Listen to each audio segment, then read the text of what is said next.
Hey guys, welcome back to another video.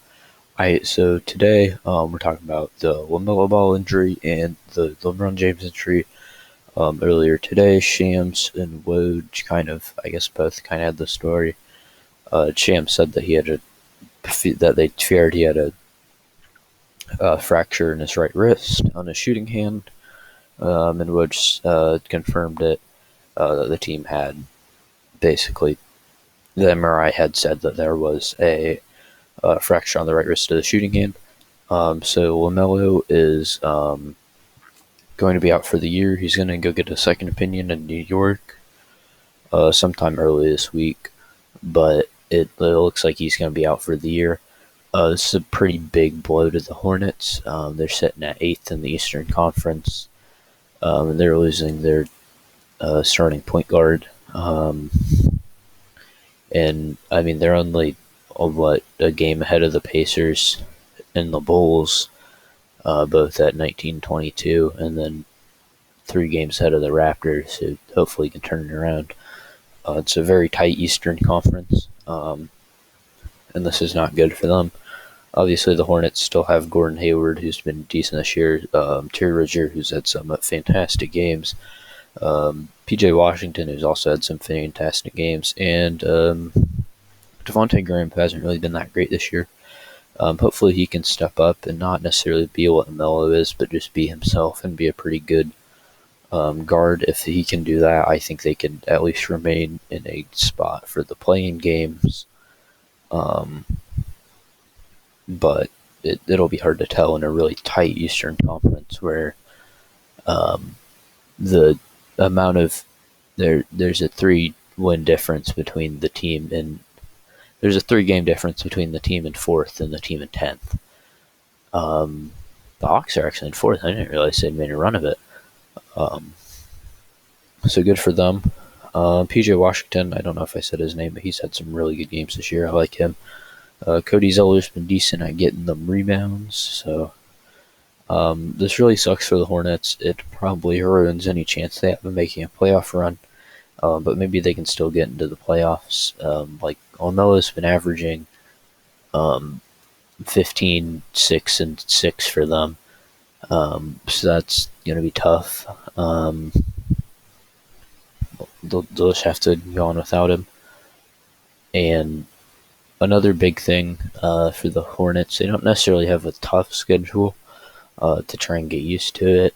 Their next 5 games are the Spurs, who are pretty below average at this point. It's just DeMar DeRozan, Keldon Johnson, and Devontae, whatever his name is, Murray, and then a bunch of dudes, Marcus Aldridge, and the Rockets, who lost 20 straight. The Heat, who are trying to get things back together, the Suns, and then they play the Wizards. So they have some time to get things together and maybe try and still have an opportunity to get into the winning record column before this, before they start having to play big teams, and teams that will, at the end of the day, beat them. Like just after that, they play Nets, Pacers, Celtics, Thunder, ignore the Thunder, Bucks, Hawks, and Lakers. Now that's a really tough 7-game stretch. The 7-game stretch in just a little less than 2 weeks. So that's going to be tough for them, but they'll be able to manage.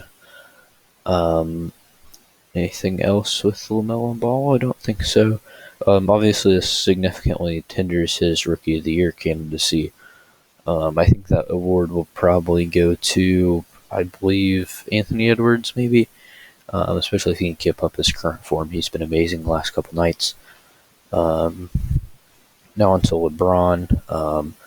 LeBron, I believe, suffered a sprained right ankle, I believe it was. Was that the injury? I apologize for it was a high ankle sprain. That's what it was. I don't know which ankle it was. This kind of sucks for the Lakers, especially since Anthony Davis is out at the moment. I believe he's to be reevaluated in probably less than a week. So maybe he'll be back out there to make up for LeBron, but it really doesn't seem like that. The Western Conference is pretty tight at the moment. Definitely not as tight as the Eastern Conference, but the difference between where the Lakers are in third and where the Nuggets are in sixth is just 3 games. So if they drop any games over this upcoming stretch, which they very well might, um, they're losing to the Suns right now, Pelicans, and 76ers. That'll be enough to put them down where the Nuggets are and fall to, I believe that would be fifth, sixth, or seventh in the Eastern Conference. And that's definitely not an ideal situation for the Lakers, considering, I mean, they're the Lakers. You don't want to be playing the Clippers in the first round, Clippers or Suns in the first round.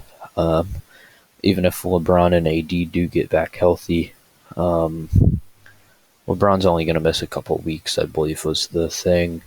I think it was 3 to 4 or maybe 6 at the most. I don't remember the exact numbers.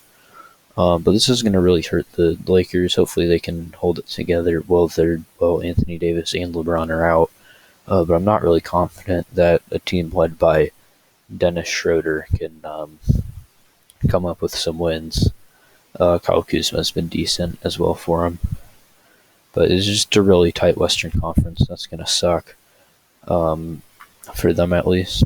Also, this has been a really good season. I guess we'll talk about the reward. LeBron's probably going to be involved in the MVP. That is starting to maybe look like James Harden's got a shot. Nikola Jokic is not Nikola Jokic. I don't believe is hurt, but he's fine. Joel Embiid is hurt. LeBron's hurt. Like everyone's getting hurt right now. So Harden's starting to emerge. We'll see what happens after everyone comes back, and we'll see what happens at the end of the season. I heard some idiot tell me it was going to be Giannis. He's like, we're going to have some LeBron hype, and then Embiid's going to have back, and we'll get Embiid hype, and then we'll get the Giannis hype. That's not going to happen, I don't think. But very well might. That's it. Leave a like and subscribe. I'll see you tomorrow.